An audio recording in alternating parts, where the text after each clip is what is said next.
Kansela wa Ujerumani Friedrich Merz amesema kuwa Marekani inaadhibiwa na Irani, akidai kuwa Irani imeshinda maarifa utawala wa Trump ikija katika suala la kufanya mazungumzo. Siku mbili zilizopita, Trump aliahirisha safari ya ujumbe wa Marekani kuelekea mjini Islamabad nchini Pakistan kufanya mazungumzo na Irani.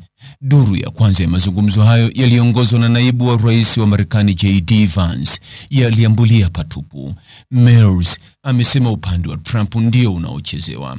Wairani wako na ujuzi ikija katika suala la kufanya mazungumzo, au labda pia hawana ujuzi huo kwa kuwaruhusu wajumbe wa Marekani kusafiri hadi mjini Islamabad na kuacha waondoke bila makubaliano yoyote, alisema Merz.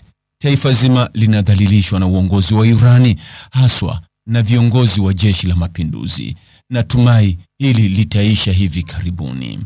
Irani iliwasilisha hapo jana pendekezo la kusitisha vita iliyojumuisha kufunguliwa kwa mlango bahari wa Hormuz na kufanya mazungumzo pembeni hapo baadaye kuhusu silaha za nyuklia, makombora na kuondolewa vikwazo vya kiuchumi.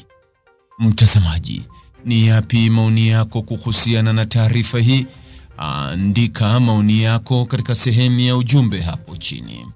Like na subscribe pia ili uwe wa kwanza kupata habari wa chungu tele.